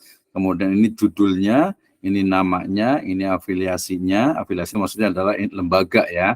Kemudian ini ada emailnya untuk penulisnya. Kemudian dia pakai modelnya itu dua ini ya, ke baris begini ya. Nah, ini abstraknya boleh ditambahkan. Ini juga 150 sampai 250 word. Kemudian ada keywordnya juga, ada introduction-nya. Ya, kemudian ada theoretical studies-nya kalau ada ini ya, atau langsung ke metode ya, kemudian langsung ke pembahasan satu-satu, data collection-nya sampai ke result-nya, kesimpulan, ya, kemudian example, ini contoh-contohnya sampai kepada hasil discussion-nya, conclusion, dan referensinya, sampai ke referensinya. Saya balik ke sini. Ya, jadi pertanyaan tadi Pak itu adalah pertama begini. Jadi pertama itu kita harus login dulu di sini. Sebelum login itu kita berarti harus register. Ya, register ini gampang banget ya. Ini kayaknya nanti tinggal belajar sendiri aja registrasi ini. Ya, tinggal dimasukkan aja dulu hanya nama, kemudian nama akhir kalau ada, afiliasinya, kemudian country-nya, kemudian emailnya sama username sama password dan repeat passwordnya. Kemudian nanti langsung yes di sini kemudian register ya. Kalau sudah, kemudian nanti balik lagi ke login. Saya agak lupa nih, kita login saya masih ada apa enggak nih ya? Oke, misalnya login ya. Saya pakai login ini, kemudian saya pakai login. Jadi login sini.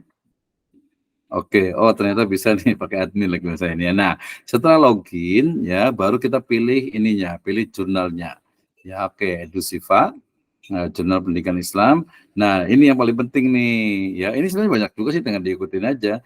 Jadi kalau kita mau istilahnya itu mau submit gitu ya. Upload. Nah, di sini maka langsung kita nanti ada for author di sini ya, untuk penulisnya.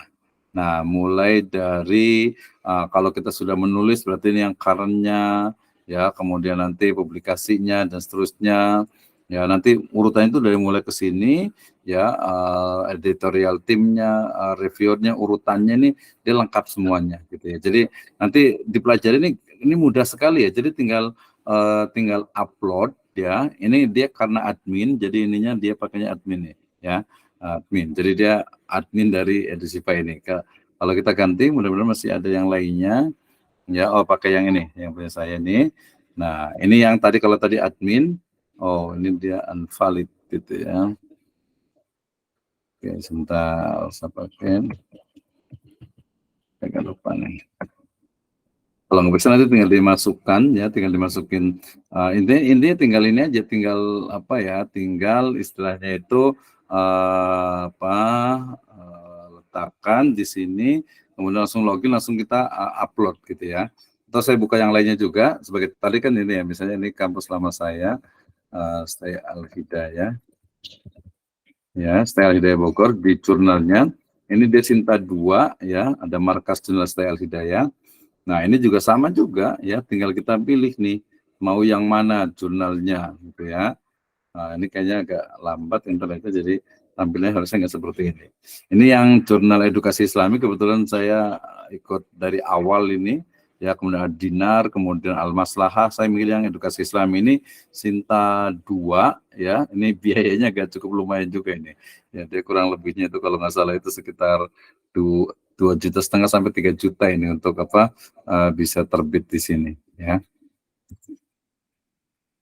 Oke, nah seperti ini Sinta 2 tuh. Ya, ini juga sama juga. Jadi caranya itu tinggal kita register. Kalau udah register nanti akan ada di email kita, langsung login, langsung di situ ada petunjuk ya. Di sini ada author guideline juga di sini nih. Ya, tinggal klik ini ya. Mudah-mudahan dia pakai bahasa Indonesia tuh pakai bahasa Inggris nih, karena dia mungkin ini jadi dia pakai bahasa Inggris kayaknya nih, author guideline-nya tuh. Jadi pedoman dalam istilahnya itu penulisannya. Ya. Nah, ini kan, jadi mulai dari submission di sini, cara submissionnya. Nah, ini outline submission semuanya memang sekarang tuh dibuat sampai online, dibuatnya online, gitu ya. Oke, terima kasih Pak Didi. Nanti mungkin saya boleh buatkan video ininya untuk bagaimana mengupload. Ada juga, ada nanti saya sharekan juga mengupload di Stage Rojul Falah ya, untuk upload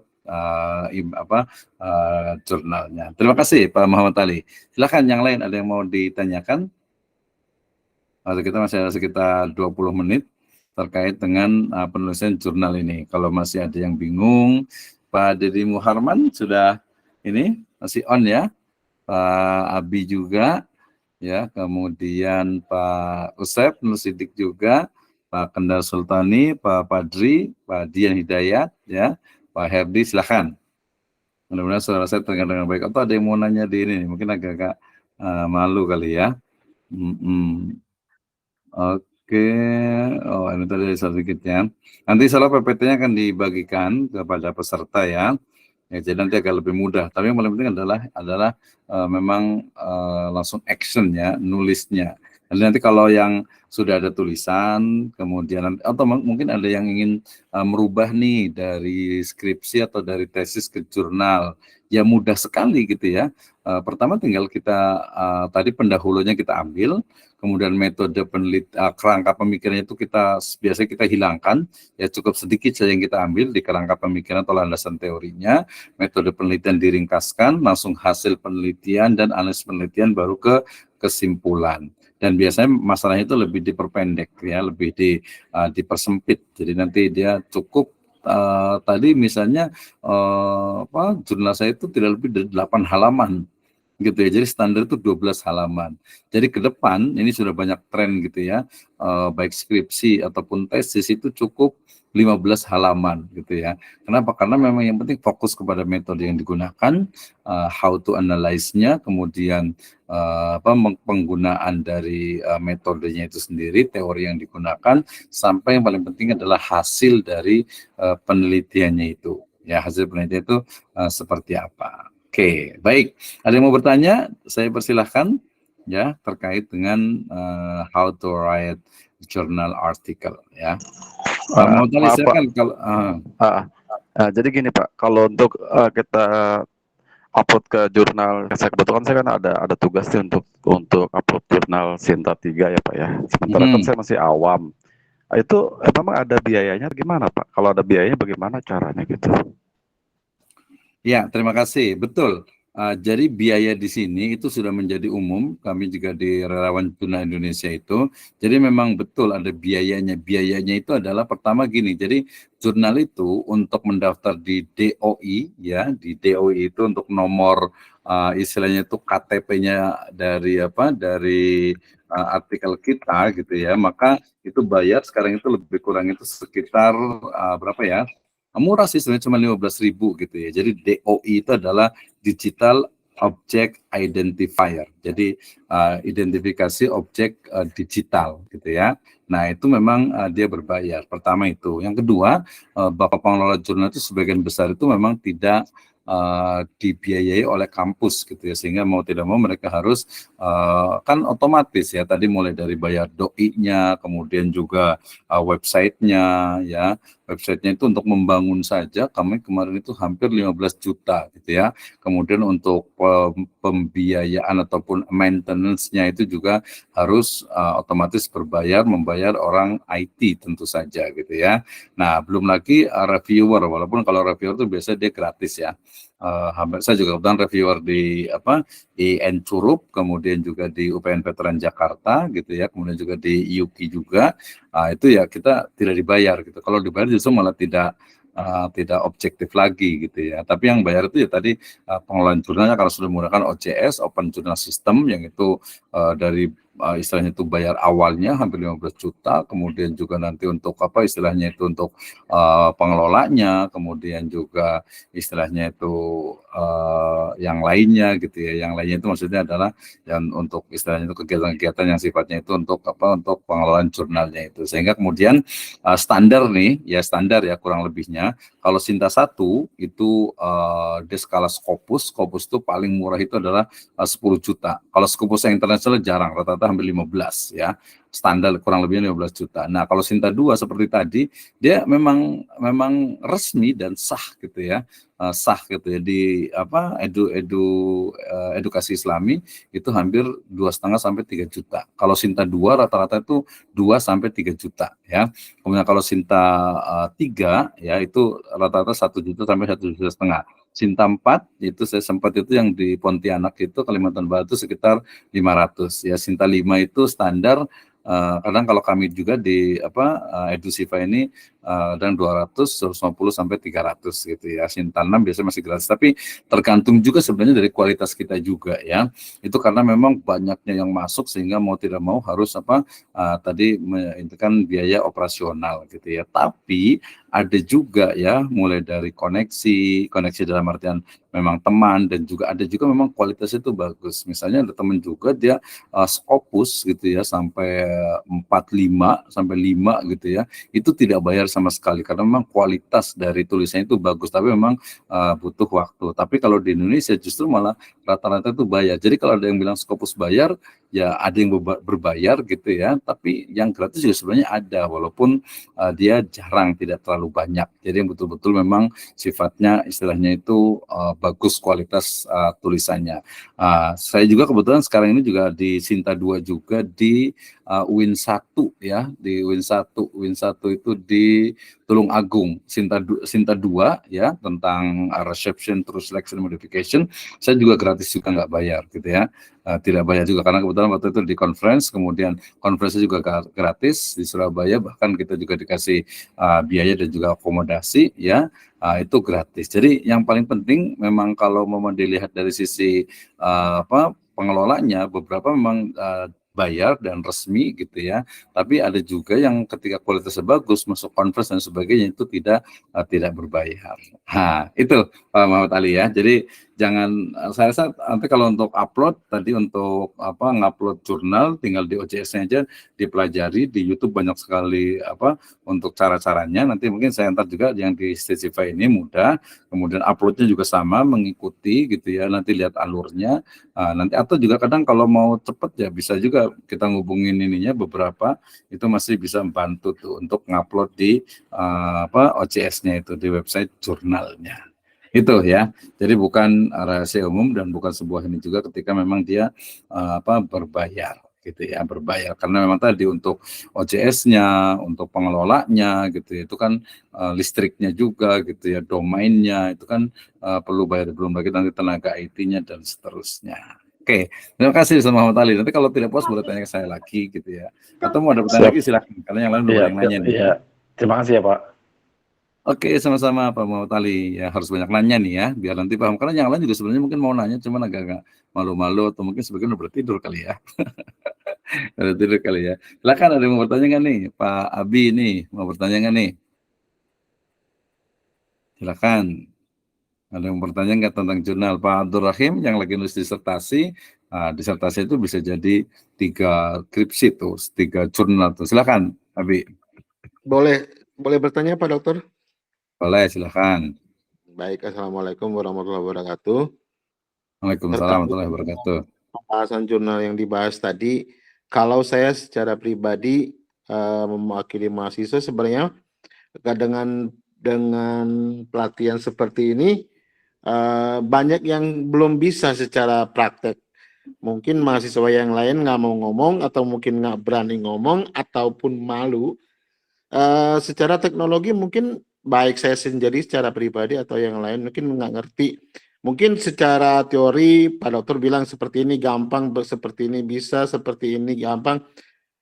Saya secara pribadi merasa itu tidak gampang mengupload sesuatu, merapikan template seperti apa, bikin jurnal seperti apa, ngeresume jurnal seperti apa. Baik tingkatan skripsi ataupun tesis sebenarnya mah problemnya sih banyak. Nah, kalau menurut saya alangkah baiknya, nih saran saja atau ide atau masukan, bisa nggak ada satu hari memberikan teori atau praktek bagaimana caranya meresume tesis atau skripsi menjadi jurnal, dan jadi jurnal dipublikasikan di salah satu jurnal kampus atau yang berafiliasi dengan SITA 1 atau 2 atau 3. Jadi kalau ada tutorialnya dan praktek secara langsung, insya Allah yang tadinya hanya bisa secara teori bisa praktek langsung. Itu aja sih gagasan atau ide dari saya. Terima kasih. Assalamualaikum warahmatullahi wabarakatuh. Waalaikumsalam warahmatullahi wabarakatuh. Baik, terima kasih ya pertanyaannya. Saya juga mau ngulang lagi nih untuk yang saya udah bisa masuk tadi di salah satu jurnal ya. Oke, mudah-mudahan saya izin share dulu, izin share lagi. Oke, mudah-mudahan sudah kelihatan ya, sudah kelihatan ya. Nah, sudah kelihatan belum tampilan ini saya?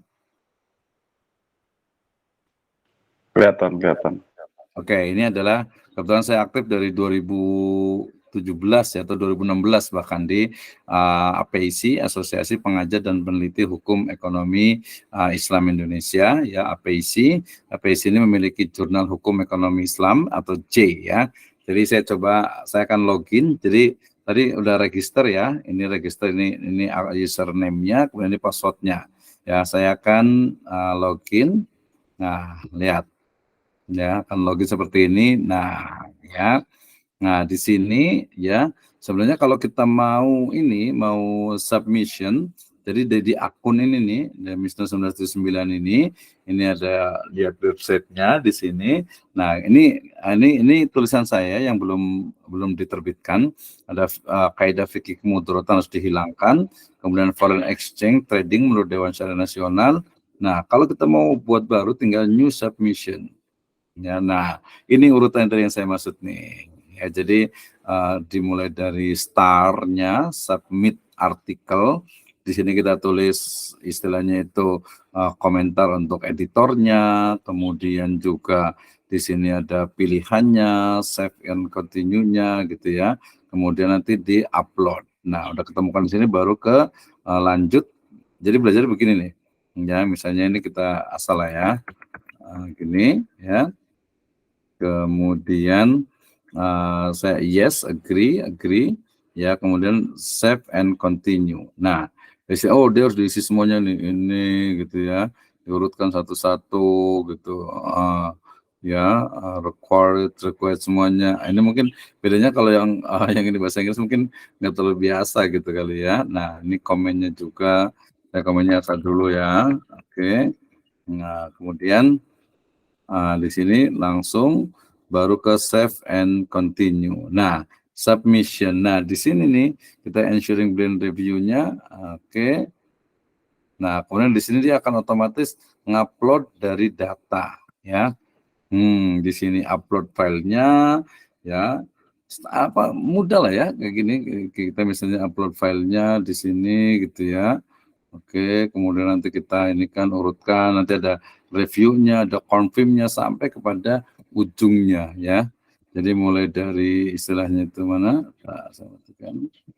Nah, mulai dari start, upload, ya ini upload data, kemudian enter metadata-nya, nanti ada beberapa bagian dari jurnal yang harus kita sebutkan, konfirmasi, ada next step-nya, berurutan sampai kepada nanti diterbitkan. Ya, ini teknis untuk mengeditkan jurnal di jurnal hukum ekonomi Islam ya.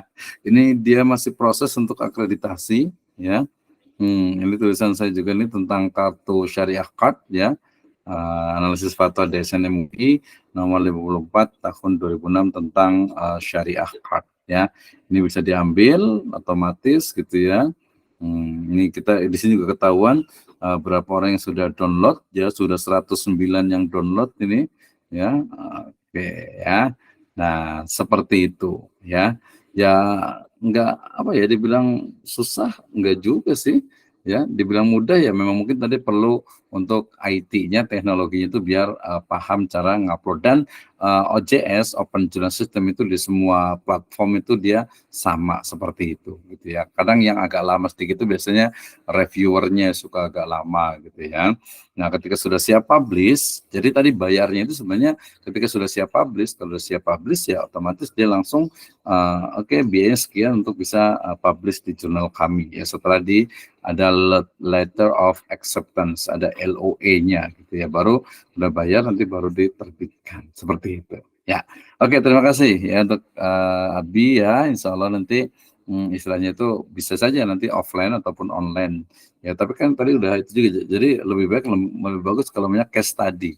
Jadi langsung nih. Jadi mungkin nanti ada yang mau jurnal yang mana kita ajari step by step atau satu-satu. Ya, yang penting kan ada tulisannya tadi. Ya, kalau nggak ada tulisannya, kalau itu teknis bisa bantu ke mahasiswa juga pintar biasanya. Atau orang lain untuk mengupload juga bisa juga. Saya biasa kalian juga nyuruh mahasiswa ataupun teman untuk menguploadnya. Jadi kita fokus kepada konten atau isi dari jurnalnya itu. Nah, itu ya, terima kasih Rabi. Ya, terima kasih Pak Abdul Rahim 89 jauh-jauh dari Papua, Pak Tato juga, terima kasih Pak Muhammad juga, Pak Nurul Alam. Ya, nanti mungkin bisa kita copy darat ya di Pagelaran, Pak Ustadz Khudri juga, Pak Dedi juga nih yang dari Jember, mudah-mudahan tadi paham ya, Jember atau di mana, pokoknya Jawa Timur sana lah ya. Nanti boleh komunikasi juga. Kemudian Ibu Ulfa Ahmadiyah juga, Pak Muhammad Ali, terima kasih tadi. Pak Khalid Junjung Hasibuan, mungkin tadi ada yang belum paham nih ya, nanti rekamannya insya Allah ada. Ya, kemudian Ustazah Nining Abu Bakar dari NTT ya, terima kasih juga. Pak Muhammad juga, Kendar Sultani, kemudian Pak Abu Hurairah juga nanti bisa di Sisifa ya, bisa ini kan. Pak Deddy Muharman, silakan. Kita masih ada waktu nih sekitar 10 menit, silakan. Ya, silakan Pak Deddy. Assalamualaikum Nanti Ustaz. Pak Herdi juga nanti. Ya, gimana Pak Deddy?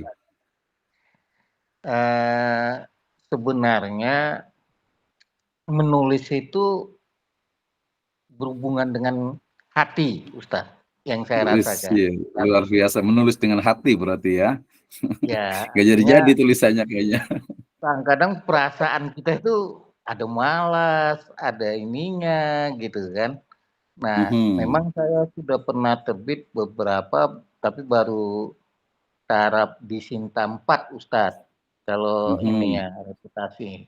Kalau yang belum bercinta mungkin ada beberapa tulisan saya, karena syarat kita, ya terutama dosen itu kan untuk BKD dan untuk penilaian kan harus menulis, Ustadz. Gitu. Betul, jabatan fungsional, Jafung. Nah, gimana cara kita agar kita terus termotivasi untuk menulis itu, Ustaz? Itu mungkin menjadi pertanyaan yang paling utama. Karena kadang-kadang kalau kita tinggal aja, ya lama-lama kita jadi malas gitu, Ustaz. Sering saat ini misalnya saya lagi merancang masalah hukum waris, Ustaz. Hukum waris, karena memang saya misalnya pernikahan beda agama, sering saya bahas. Karena kita kan kadang-kadang mengabaikan hal-hal seperti itu, Ustadz. Padahal itu yang perlu kita ini dan masalah waris. Tapi saya nyinggung warisnya itu waris harta gono gini, Ustadz. Sering kita itu kan lupa masalah waris harta gono gini ini. Kadang-kadang hak pewaris itu nggak kita keluarkan. Itu yang menjadi permasalahan. Itu yang lagi saya singgung. Tapi ini lagi suasananya lagi nggak enak, Ustaz, jadi malas untuk meneruskan. Ini yang jadi permasalahan. Mungkin itu bisa Ustaz kasih masukan sebagai penulis yang produktif atau sebagai peneliti, apa cara kita untuk mengatasi ini. Terima kasih Ustaz, mohon maaf. Oke, terima kasih Pak Deddy Muharman ya atas pertanyaan ini agak deep ya. Mendalam nih pertanyaannya nih ya. Tapi saya rasa based from my experiences gitu ya, bahwa memang energi yang paling utama, makanya saya selalu meletakkan itu adalah di kalam ilahi dan sunnah nabawi. Dua ini adalah energi yang paling utama. Sehingga saya juga menulis buku ya. Pertama adalah Spiritual Writing, itu tahun 2008 ya. Kemudian tahun 2020 juga diterbitkan juga di Malaysia juga, The Spirit of Writing gitu ya. Jadi energi untuk menulis gitu ya. Nah, satu-satunya kalau menurut saya gitu ya, energi yang paling kuat untuk menulis gitu ya. Ya, jadi energi yang paling kuat untuk menulis itu adalah energi ilahiyah gitu ya. Artinya spirit, semangat untuk beribadah dan juga berdakwah ya. bahwa menulis itu adalah ibadah. Oh, banyak sekali di YouTube saya itu ya, bahwa menulis bagian dari ibadah itu jelas sekali ya, karena menulis itu adalah bahwa itu ada bagian dari amar ma'ruf nahi mungkar. Saya nyebutnya dengan istilah fardu menulis gitu ya, amar nahi mungkar, kemudian itu mengajak ke surga, kemudian juga menjadi teman hingga mati, hingga meninggal, bahkan sampai hidup lagi, bahkan menjadi amal kebajikan kita ya, tulisan kita itu. Makanya tadi dikatakan itu di banyak sekali materi-materi saya itu tentang menulis gitu. Jadi energinya, semangatnya itu adalah energi ibadah. Kalau ibadah kita nggak ada bosannya, apalagi juga dengan dakwah gitu ya. Dengan dakwah itu ya dikatakan bahwa ya dakwah itu adalah bagian dari ud'u ila sabili rabbika bil hikmah wal mau'izatil hasanah wajadilhum billati hi ahsan. Itu bisa juga dengan bil kitabah, wa man ahsanu qawlan mimman da'a ilallah ya. Apa ucapan ya da'a yang paling baik selain juga da'a ilallah, mengajak kepada jalan Allah Subhanahu wa taala, terutama dengan tulisan. Makanya tadi setuju sekali, kebetulan skripsi saya juga tentang waris, kemudian juga kemarin saya juga buat pelatihan tentang jari waris. Makanya pada hari kita bisa join untuk menulis, mengembangkan di jari waris. Dan alhamdulillah kemarin ada peserta dari training jari waris juga yang mengajarkan juga di salah satu kampus besar di Bogor ini juga. Mudah-mudahan bermanfaat gitu ya. Jadi pengembangan dari jari waris. Kalau gonok ini udah sangat banyak sekali pembahasannya, tapi sisi-sisi lainnya tentu saja masih kita bisa eksplorasi. Oke, let's write together to Mr. Dedi Muharman. Oke, now please to Miss Ulfah Mardiah. Silakan. Izin, Assalamualaikum Pak Ustadz. Waalaikumsalam, silakan. Ustadz, izin bertanya ya Ustadz. Kebetulan Silakan. saya masih mahasiswa Ustadz, mahasiswa S1 dan masih awam juga perihal jurnal ini Ustadz. Pertanyaannya gini Ustadz, apakah dalam penelitian, terutama penelitian kuantitatif, kita kan harus didasarkan atas data gitu Ustadz. Nah, bagaimana jika datanya ini universal, dia tidak ada secara spesifik karena tidak ada yang mendata secara spesifik wilayah tersebut, sehingga yang kita dapat itu data yang universal. Apakah data yang universal itu bisa kita jadikan landasan kita dalam penelitian Ustadz? Terima kasih Ustadz. Oke, kita tanya dulu nih, apa yang dimaksud dengan data universal? Kalau data dalam penelitian dia pasti spesifik gitu ya. Coba apa yang dimaksud dengan data universal? Contohnya kayak gimana? Misalnya gini kan Ustadz, saya lagi meneliti tentang faktor-faktor yang mempengaruhi minat mahasiswa Kota Medan terhadap penyaluran wakaf uang. Namun data yang ada itu Ustadz tentang potensi wakaf uang di Sumatera. Dia tidak ada data spesifiknya Sumatera Utara. Itu bagaimana ya Ustadz? Ya itu gampang, justru tadi yang data wakaf tunai di Sumatera itu dia bukan data, tapi itu adalah supporting ya, artinya data orang lain yang mungkin bisa jadi mendukung atau menjadi latar belakang dari data kita gitu ya. Jadi kalau tadi mau meneliti tentang misalnya preferensi ataupun juga semangat atau mungkin motivasi berwakaf mahasiswa, ya berarti datanya itu ya diambil dari mahasiswa. Jadi mahasiswa di Sumatera Utara atau di Medan ada berapa, kalau pakai kuantitatif ya populasinya, kemudian kita ngambil sampelnya berapa, menggunakan teori sampel siapa gitu ya. Setelah itu baru kita buat kuesioner ya, kuesionernya, angketnya itu berangkat dari variabelnya. Kalau faktor-faktor yang mempengaruhi gitu kan ya, kan berarti kita tinggal buat kuesioner aja, tanya ke mereka ya, faktor-faktor yang mempengaruhi misalnya minat berwakaf mahasiswa di Kota Medan misalnya. Ya gampang ya, datanya bukan yang tadi, bukan yang bukan yang di Sumatera itu, tapi datanya itu adalah yang akan kita kumpulkan ya, baik itu kuantitatif ataupun kualitatif gitu ya.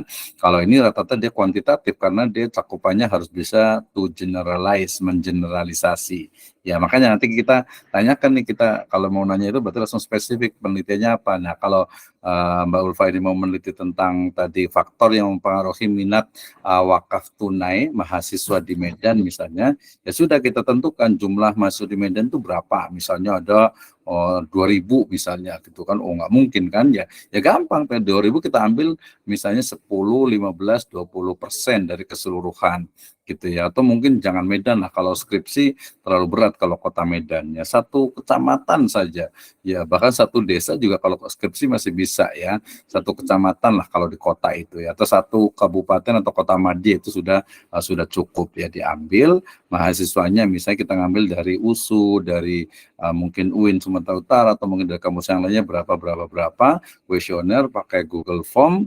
Nah, hasil dari angket kuesioner itu yang disebut dengan datanya gitu ya. Jadi datanya belum ada, ya memang kita yang mencari data, kecuali datanya itu kan data primer namanya, itu data utama yang kita ambil yang akan kita analisis. Kalau data sekunder berarti data yang dari milik orang lain, misalnya BWI-nya Sumatera Utara misalnya, itu berarti kita sudah sekunder tuh, datanya itu data dari tangan kedua bukan tangan pertama. Itu ya, jadi terkait dengan data, jadi bukan ya punya orang lain, itu data. Misalnya kalau di akuntansi itu ada laporan keuangan, itu data sekunder gitu ya. Maksudnya yang kita ambil itu secara sekunder, bukan kita langsung, tapi memang sudah di publik misalnya gitu ya. Nah, kemudian juga kalau data minat itu ya mahasiswanya itu ya, responden, atau kalau di kuantitatif itu responden, kalau di kualitatif itu namanya narasumber. Sebenarnya narasumber pakai kualitatif juga bisa gitu ya, tapi kita batasi. Ingat, penelitian itu jangan Medan, Sumatera Utara terlalu luas, kecuali disertasi ya. Kalau untuk master aja, tesis itu paling kabupaten itu udah cukup, kota madya gitu. Kalau umpamanya S1 ya satu istilahnya itu kecamatan itu sudah cukup. Atau mungkin kalau itu adalah ruang kampus, 2 kampus saja itu udah cukup. Bahkan dari 2 kampus itu kita batasi lagi, bisa di fakultasnya atau di program studinya. Misalnya faktor-faktor yang memengaruhi mahasiswa prodi ekonomi syariah UIN Sumatera Utara terhadap atau dalam wakaf uang atau wakaf tunai. Nah, itu udah cukup tuh untuk skripsi gitu. Jadi jangan terlalu luas gitu ya, tapi sempit tapi mendalam gitu. Ya, oke, ada pertanyaan lagi?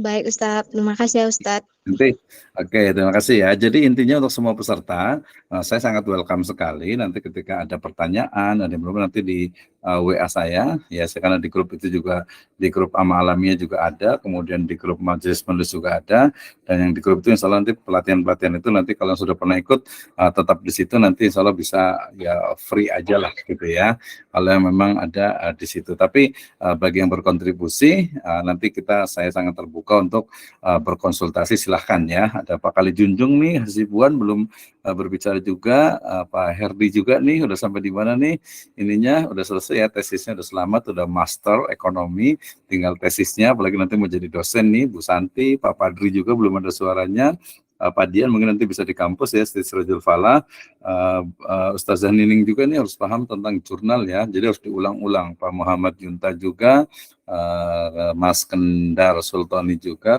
Pak Muhammad, kemudian Abu Hurairah nanti bisa di kampus juga, Pak Ralbi Osda, Ustadz Khudri juga, tadi Bu Ulfa Ahmadi silakan di WA dengan saya, Pak Dedi juga kita bisa berkolaborasi, Pak Ahmad juga, Pak Abdul Rahim, kemudian Pak Tato juga, Pak Muhammad Wato, dan juga Pak Nur Alam Islami. Nanti kita bisa berkolaborasi, termasuk juga di Majelis Penulis, insya Allah menjadi grup untuk menulis, baik itu tulisan populer ataupun tulisan ilmiah. Baik, sudah 9:49, insya Allah kita bisa berjumpa lagi di pelatihan yang lainnya, dan yang terdekat mungkin antara Islamic Wealth Management ataupun juga lebih spesifik di manajemen keuangan masjid ataupun juga rumah tangga. Demikian, wallahu a'lam bishawab. Kita tutup dengan hamdalah dan doa kafaratul majlis. Alhamdulillahirabbil alamin. Subhanakallahumma wa bihamdika asyhadu an la ilaha illa anta astaghfiruka wa atubu ilaik. Assalamualaikum warahmatullahi wabarakatuh.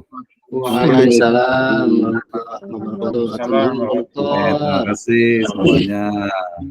Ya, jangan bosan ya. Kita lanjut lagi nanti insyaallah di pertemuan yang akan datang. Oke, yang angkat tangan boleh nanti Oke ya.